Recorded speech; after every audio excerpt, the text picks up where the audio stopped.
Yes, good afternoon. Welcome back to the channel. Of course, we had to get a Chelsea fan on. They are absolutely flying right now. And we've got on, I would say, a bit more of a level-headed. There isn't a huge amount in your fan base, Dan, but you are one of them. But you must be on cloud nine, right? You're destroying teams. What's that? 8 goals in 2 games. You've won 3 on the bounce, and you are above Arsenal on goal difference. So you must be happy.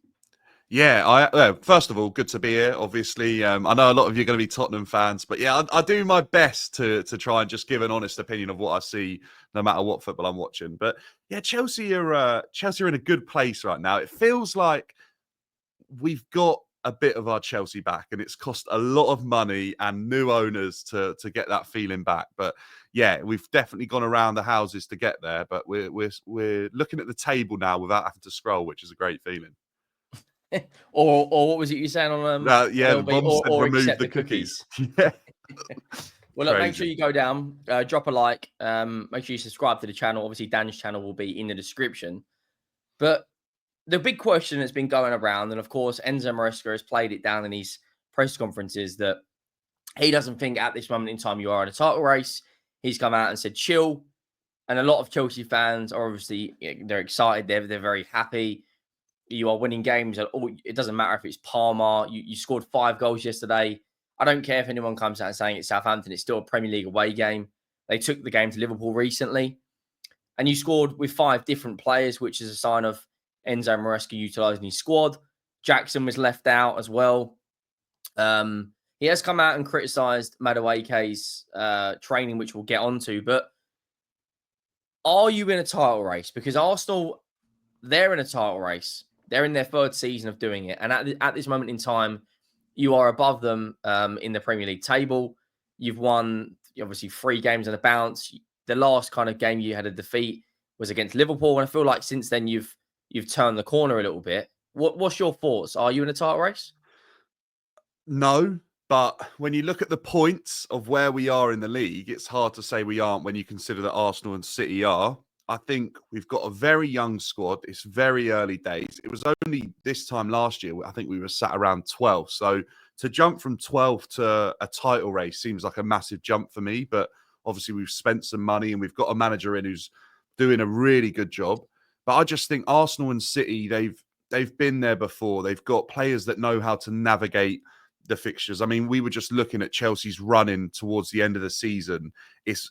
We got a good running now and through this Christmas break, but at the end of the season, it gets very, very difficult. And that's where I feel like you need some experienced heads. And maybe this is the type of season that gives these young Chelsea players the hunger to go on and win a title and the experience that they need of how to navigate a title race. So, look, I'd love us to be in it. Of course I would. What fan wouldn't? But I just think right now, Liverpool are way more equipped than Chelsea to do it. Arsenal, Manchester City have got the experience and the managers that have been there and tried to go the distance before. Arteta hasn't, obviously, but he's been in a City dressing room that has. And Pep, we all know he wins titles with almost ease. And Arne Slot's got a record of winning titles where he's been before.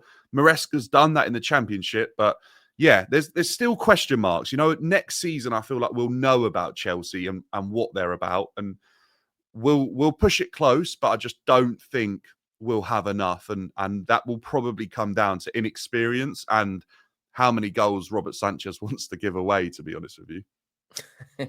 Well, look, Liverpool, of course, have been here and seen it and done it. A lot of their team, Trent, Alisson, Van Dijk, Salah, they've won titles, they've won Champions Leagues.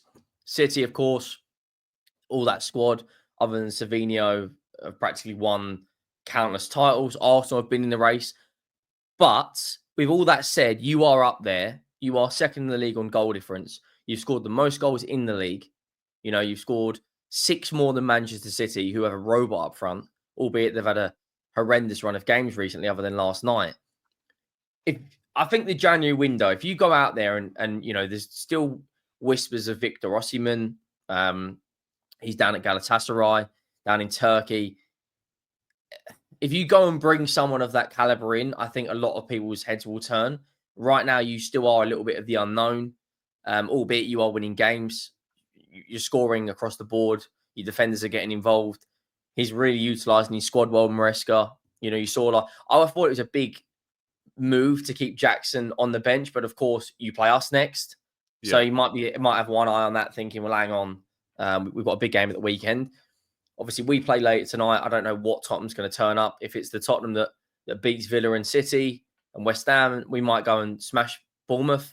If it's the Bournemouth side that turns up against, you know, Arsenal and City, they might smash us. So who knows with that game? But in terms of Enzo Maresca, like, surely now, do you think they go out and give him more money in January, or do you kind of think that you should be where you are looking at how much money you've spent? No, I think they're. So last season, I think we as Chelsea fans thought we'd probably act in January, but Poch really hadn't done enough. But it looked like we were struggling for definitely his system. They didn't really back him in Jan. Whereas this season, I agree with you. I think Maresca's probably done enough in a small space of time that if he went to the board and said, "Look, I need this," they would probably have a think about it. And I think Maresca's been very strong with players that he feels don't fit his system. So it's very evident for the Chelsea board as well of who they're able to move on, because these players are simply just not getting minutes. I mean, like Mudryk obviously has been playing well in the Conference League, but he's not even getting a sniff in the Prem. I think he's a player that probably the club maybe feels that a loan move would be best. And I think players will move on and players will get moved. And if the person or the player is the right fit, I think the board will act in January. I don't think Chelsea sign a goalkeeper. I think we signed 2 in the summer in Jorgensen and in a guy who's young called Mike Penders. It's like 60 million on keepers in a summer transfer window. You can't then spend another, 30 to 50 on another goalkeeper in January. It's just not good business. You can't be doing that. We have to get the best out of what we've got and the money that we've put into keepers. Jorgensen played last night. He looks okay. I don't think he's the finished article, but Sanchez obviously isn't that either. I feel like defensively we could improve. I think every time I look at Chelsea's squad, Jackson's scoring goals. The midfield look capable of scoring goals and creating what they need to do. Defensively, I think the midfield's okay. The fullbacks, we're blessed in those areas. Obviously, Reece can't stay fit for love nor money, but Gusto plays well when he's there. Cucurella's playing well. We've got a Vega who is doing a really good job. I look at our defence and think Tosin's not good enough. Badashile has been on and off. He's playing okay at the moment, but he's not great. Fofana's injured, always is injured. Who else have we got? I'm just trying to think. Colwell is a decent player, to be fair to him. I just think we're missing someone of a real... You need a proper ball playing centre back. Yeah, a ball playing centre back who's got experience, and you look at as a, you know, like when Liverpool, this kind of reminds me where Chelsea are at right now is where Liverpool were at a few years ago, and everyone's like, they need a centre back, they need a goalkeeper, and then they go to the next level. They got in Alisson, cost a lot of money. They got in Van Dijk, cost a lot of money. They've never looked back since, and I think Chelsea are in a very similar position now. If we could get the likes of a Thiago Silva that we've just lost, replace him, obviously, for a younger, fresher player who's of a very similar, like cut from the same cloth, then I think Chelsea start to look like a really capable Do you know who team. the one who I think Chelsea should sign? And I've said this for quite a while. I think Bastoni. Yeah, I thought you were going to say that, you know. If Bastoni and Colwell kind of reminds me of Joe Gomez and Van Dijk when they won the title. You know, Italian link with Maresca as well. Unreal. Yeah. Absolutely unreal. Like he's so good at playing out from the back. He kind of goes into like a DM position at times in terms of the way he plays at Inter. He's such a good actual defender who loves to defend. He's good in the air. He's quick. He fits the way you play to a T. The problem is Inter Milan are going to want a very, very high fee. But then again, like you said, you've got quite a lot of players that you could loan out or sell. The interesting one for me is your wide players. If you are going to sell a player, I think his thoughts about Mudryk come out, which we kind of lean on to this subject now, in the last day or so, that he's not happy with the way he trains. Yeah, I saw that. What do you kind of think of that? Because he didn't score. He did score last night, didn't he? Yeah, he hadn't scored in 7 before that, though. So is that Enzo Maresca kind of saying, well, come on, you're a good player, sort yourself out? Or is that more of him having a bit of a dig at him? Because you look at the wide areas, you've got Neto who can play out there. Of course, Palmer can play out there, but he's predominantly a 10. You got Nkunku now; he's probably knocking on the door to start. Jackson, of course, is fully firing. And then you've got João Felix as well. I mean, you've got forwards and fullbacks for days. Yeah. So, like, what do you kind of make of that situation? Look, I'll be honest with Madueke. I don't want to say I'm not surprised. I think I've always felt like Madueke has an abundance of talents. I mean, he was at Spurs as a kid, and there was always question marks of like he had the ability, but was there an issue with how well he applied himself in training? He went to PSV. He obviously did very well. Got a bad injury though, but obviously, on the whole, did really well. Got a big move to Chelsea, and I think every season he's got better. He's definitely improved. But for Maresca to come out and publicly criticize Madueke tells me that they've had a discussion a number of times and he's not quite listened yet. So now he's going to go like Mourinho would do and dig a player out in the press. But he's done it in a good way. He's done it when the player's on a high. Like how many managers do you see dig a player out? Like I think of Ten Hag with Sancho. Man United were on a low, like they weren't doing well, and they dug Sancho out, and it killed his confidence. Madueke is flying. He's just scored. He's going to be buzzing. He's smiling after the game. Now Maresca's said, "Bring me more. Do more for me." And because he's in a good time with him as well. Exactly right, and that's where I'm really impressed with Maresca because I think as a man manager, I think this guy's clued up, and I think people away from the football world they underestimate the power of how good a man manager is in football. I think they are key to building successful teams and building serious players up. And I think Madueke, for me, is a player that's got one of the highest ceilings in Chelsea's squad. I believe he has the ability to go to the very top.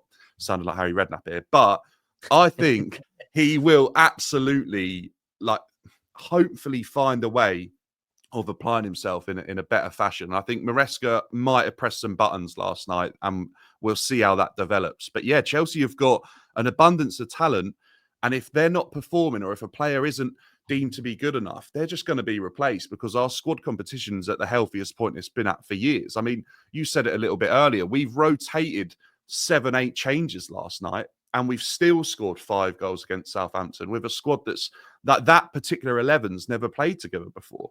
Cole Palmer hasn't played with half those players because they've all been playing Conference League this season. Yeah, and even the Aston Villa game, you put Caicedo at right back. He's been unbelievable this season. You switched up the front three again. You then switch it up against Southampton. You've won 3 on the bounce. I think with a good January window, then, like I said on my match reaction last night, I'm reserving judgment. With a good January window, if you go out and bring him a centre back and a number 9, then I think a lot of people will kind of say, well, Chelsea are, they're up there. If you're within 5 points of Liverpool come February, then a lot of people will be like, okay, you're in the race now. But you've got Spurs away at the weekend. Obviously, we play tonight. It would be a Spurs thing to lose to Bournemouth and then beat Chelsea. I know you kind of said that as well. But you must be confident going into that game. Yeah, like we have to be because we've been able to rest Nicholas Jackson and rest players in a midweek Premier League game. When I looked around at all the other teams that were playing yesterday, there wasn't. I think Manchester United made a lot of changes, but other than that, I think a lot of teams didn't make a lot of changes, and that's where I can see the strength and I can find belief in this Chelsea side to be fresh and prepared for every game. And I mean, Jackson, was it this fixture last year? He scored a hat-trick. I'm not sure. Yeah, actually. I don't want to talk about that. Yeah. Yeah. So we went 1-0 up, didn't we? And then we had 2 red cards. Was it? 10, well, you were 10 unbeaten as well. So yeah, look, I am confident. Chelsea versus Ange it's been pretty smooth sailing. I think the way he plays kind of plays into a lot of Chelsea players' hands. I mean, I look at the game for Chelsea against Brighton earlier in the season. It was very similar, it felt, to how Ange set his side up with that really high line. But the way Tottenham have been this season, I don't know whether this is a potential banana skin because you've just managed to turn up in some of your bigger games. And yes, it's always been an easy fixture for Chelsea to go to White Hart Lane or now you're the Tottenham Hotspur Stadium and get a result, get the 3 points. The joke is 3-point lane. But I feel like we've got a young squad that need to learn how to navigate these games. And these ones are the tests we've seen this season. We've not won against Arsenal. We've not won Yeah, against you haven't Manchester beaten a big United. six side, have you? Now we beat Villa. So this is probably our biggest test, second biggest test, I would say, this side of the last international break. And we need to get a result if we're going to be considered title contenders. Because Chelsea lose to Spurs, and everyone will be saying, you know what, they're good, they'll get Champions League, but then they haven't got enough to win the league. So I think this is a more difficult fixture than probably what some Chelsea fans are suggesting just off like the back of history, because of the way Spurs have been this season. Tonight's performance and result won't tell me anything about what happens at the weekend for Spurs. I don't know how you feel about that, but I just feel I like, agree with that. yeah, Just because you how could inconsistent smash we are. Bournemouth 5-0 and you wouldn't take your form into the Chelsea game. Or you could lose to Bournemouth or draw and it wouldn't matter. You could then turn up against Chelsea. So, look, I cannot predict Spurs at the moment. And that's why I'm a little bit on the fence with how Is that this a dangerous Chelsea thing, game will though? go. I think it is, mate. I look at your form guide and it's been like red, green, red, green, red, green, like for like quite Seesaw a while. FC. Yeah, but do you know what someone said to me? You'd rather win and lose one and then win again rather than keep getting draws, because it's like 6 points, or you could draw a couple of games and end up with like 2 or 3 points. So yeah, it is dangerous because you are unpredictable. Everyone knows what Ange's going to do, but no And we one score a knows. lot of goals as well. But Yeah, so do no one you. knows what your players are going to do. And actually, when you look at Chelsea and Tottenham in terms of just like the numbers, without getting into like XG and all the real detailed statistics, defensively, we're pretty similar numbers wise. And offensively, we're also capable of scoring a lot of goals. So it could be a really interesting end to end game, or it could be a really dull affair where Like a 0-0 two or teams. something. Yeah, like two teams are quite scared to go at each other. Like, I don't know if you watched it last night, but the Manchester United Arsenal game, like that was dull. I thought that was a really boring game, but they won it on set pieces, obviously. And I just don't think it'll be like that, but it could be. You never know. And then you see like Liverpool, I don't know how they fumbled that, 3-1 up, 3-2 up, 8 minutes Yeah. to go. Isak's first goal was out of this world. But in terms of Tottenham tonight, I think the next kind of 6 to 8 games for us are absolutely huge. Of course, we've got United in the Cup, Liverpool this month, Rangers in a way in a really tough Europa League game. If we don't get the win there, we could be in a really difficult situation. We've got Forest away as well, who predominantly get most of their points at home. And you've got, other than Spurs and City, I don't want to say in your next like 20 games you're going to win, I don't know, 19 of them, but I know you haven't beaten Brentford since you've been since they've been in the Premier League, but your run of games, I know we spoke about that before backstage, but your run of games, I mean, you must be looking at this thinking that you got Spurs away. Okay, who knows? We could turn up, or you could turn up. Brentford, eventually you are going to beat them. Other than that, Fulham at the Bridge, Ipswich away, Palace away, very comfortable fixtures in the Conference League where you can essentially rotate your entire 11. So essentially the same team that will play Spurs will play Brentford, and the same team that will play Astana will play Shamrock, maybe with a couple of changes here or there. Even further into January, Bournemouth at the Bridge, a comfortable draw in the FA Cup, Wolves at the Bridge, and then you kind of get to the City aways and the Brighton aways and the Villa aways. But up until the 25th of Jan, your fixtures, I think, other than the Spurs game, I think Chelsea should be comfortable favourites for every single fixture. Because, of course, with our game, form just completely goes out the window because you never know what Spurs side are going to turn up. But looking at that, if you do get a lot of the right results, I think the title talk's only going to be natural from a lot of people like right now. Like no one, I didn't think any Chelsea fan thought you would be this good already this season. I think getting in the Champions League should have been the main objective. But I've seen people today saying, is this now, are we now talking about 4-way title race? Like, I don't know. Just looking at these fixtures, like you must be confident about 90% of these games. Other than City and Spurs, you must be thinking we're going to win all of these. Yeah, I think we've got a really favourable run in, and the way we've been able to rotate, and the way we rotated yesterday and dealt with, I know Southampton are bottom of the league, but we dealt with them with ease. So it would suggest to me that this squad going through like Wednesday, Saturday. I think for Chelsea it'll be like Thursday, Sunday. Well, I think we should be able to deal with this like close group of fixtures well. I look at Chelsea Brentford. That one worries me. I don't think we've won that game yet. I mean, I don't know if you remember last year, but that was when Robert Sanchez was chasing down Neil Maupay and got like the fastest recorded speed in the Prem. But we ended up losing that, and we haven't done very well in that game. But yeah, the other games I look at, and they on paper they look like comfortable games for Chelsea. Whether or not they will be, because they were the type of games last season where Poch really struggled to get any sort of results and a bit of momentum. And I think this season we've done better against the lower level teams and not been fantastic against the bigger sides. But yeah, it's a good run in. Definitely is favourable. I read a thing, I was trying to find it, but from like match week, I think it was like match week 7 to match week 18, something like that. Chelsea actually statistically had like the second hardest run in the fixtures on paper.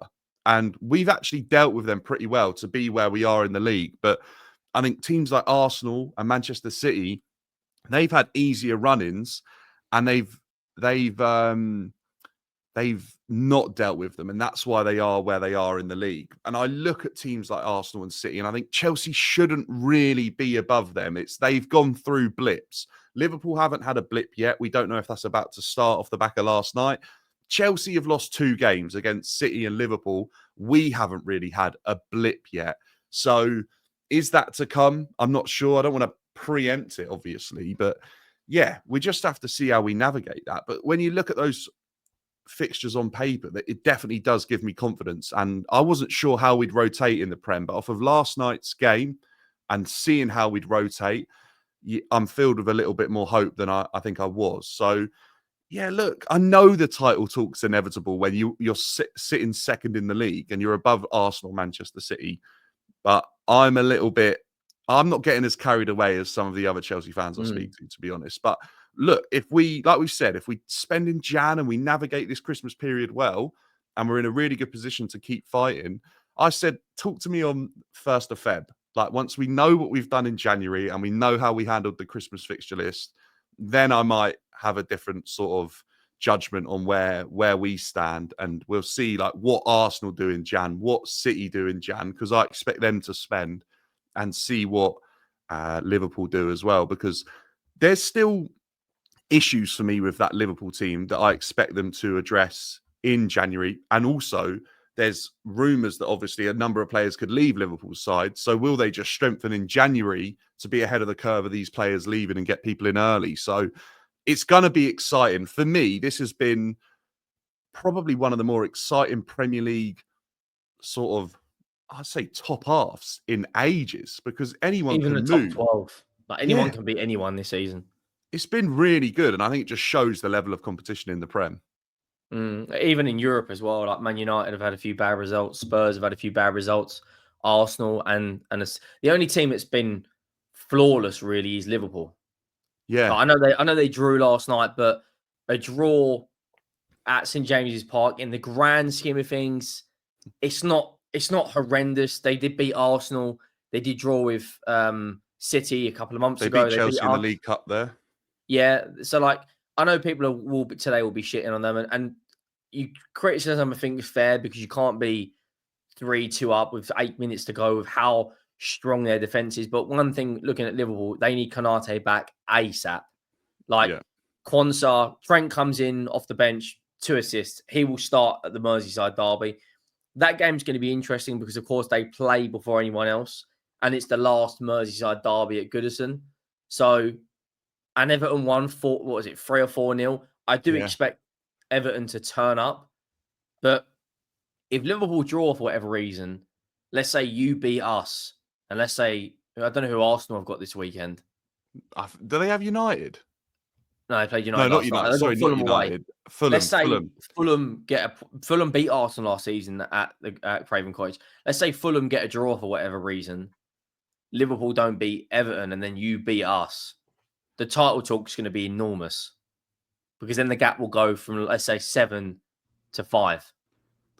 Yeah, I expect City to be back in the conversation by the end of this weekend as well. They've got Palace, and I presume they'll do They're a bit of a fine in that. bogey team, though. They are actually, but I just kind of off of last night, I just expect them to be back in that conversation. But yeah, I see what you're saying. If Liverpool, I think what happens is if Liverpool slip, if Everton turn up in that game, because we all know anything can happen in a derby. I don't know, was it last season Everton won that game in the Goodison derby? I think. Yeah. So, and I think Liverpool were going for were Liverpool going for the league, or was that a season before? I'm just trying to It might have been remember. the season before. Oh, yeah. So we know that anything can Oh, happen no, in it that. was last season. It was It was last last season. season. Yeah, it Yeah, was 1-0, wasn't it? Calvert-Lewin. that's it, right? So that can be a difficult fixture to navigate. But if Liverpool drop points, I think Chelsea, Arsenal, Man City sniff blood. I think Manchester City are the team that are most, no matter how bad their form's been, I think their confidence has taken a bit of a hit. If they smell blood from Liverpool dropping points, I think that reignites the spark for them. They start closing down that gap. They're 9 points behind. That's for Manchester City to close that gap. That's not unheard of. I think they've done that before. I And think they've got a plan Arsenal, at the Etihad as well. they have, and De Bruyne is back. And obviously, look, Rodri is a huge miss. We all know that. Everyone's spoken Do you hours think on they that. can still win the league? Yeah, yes. They won a league without a striker Yeah, but 11 before. points gap they would have made up. Yeah, I just think if any team could do that, it's Man City. I think, like at times, look, Forest are. I mean, Forest aren't in their best spell of form. I think they've had 3 losses in their last 5 in recent They have games. had some tough games, to be fair. Yeah, exactly. They've had tough games, but they're no mugs. Forest have been a difficult team. Liverpool are drawn against them, or lost against them. Chelsea are drawn against them. They've been difficult for a lot of teams. I mean, I think Arsenal dealt with them quite easily the other week, and then Manchester City have dealt with them as well. And that just tells me that Arsenal and City are a level above a lot of other teams on their day because they can deal with teams like Forest who are sitting pretty comfortably up sort of 5th, 6th in the Prem, and they've dealt with that team with ease in a really bad period of form for them. People were saying, "Oh, Forest could be a tricky game for City," and they made it not look difficult at all. And the addition of De Bruyne coming back into that team just sort of lifted that whole And squad. scoring as well. The only thing I'll say is they've just lost Aki and Akanji, which is another 2 huge injuries for them. Like they just can't Who's their stop back getting four going injuries. to be? I don't know. They're back in the discussion again of what do they do because obviously Vardio and Diaz are there, and then Simpson Poozy's been getting some games, and probably It's Kyle probably going to Walker, be. Can they go Rico Lewis at left Rico back, Lewis, yeah, Walker, Vardial, and Diaz? something like that. Or John Stones, I think, is injured, so they've got some issues there. There's a lot of injuries creeping in. I don't know how long Akanji's is going to be, but LB was saying to me that Manchester City's one is for Aki is going to be like the best part of 5-6 weeks. So that's a big miss for them because he's the sort of player that's very, very good, but just cannot maintain his fitness. He had that at Chelsea when he was a kid, and it's kind of just followed him throughout his whole career. But that's the only issue is that if City's injuries just keep getting worse. But if they can make it to January and they're I think within 7 points, or if it stays at 9, I still think they've got a chance. I know that's still an incredibly big gap, but this is the team that have won this many Premier Leagues. This is the team that have won titles on the bounce. They've done things that are unheard of. And I just think that they're the team who I would be worried about because some people are writing them off. And I just think you can't write off Manchester City just yet, especially with Haaland up front. If he starts scoring goals, he can carry a team in the league. I think he's got 2 in his last 7. Yeah, he has. And do you know what? He's been really unlucky. I've actually watched a lot of him. And I mean, he's hit the woodwork. I'd love to see the stats, but he has hit the woodwork an awful lot. Or, had a chance and the keeper's pulled off an unbelievable save, or it's narrowly wide. Whereas last year, they were obviously flying in for fun, those sort of chances. But I don't want to write them off. And Arsenal as well, I just don't think you can write them off as well. The way they're just like, if they can't win a game, they're able to go and win it on set pieces.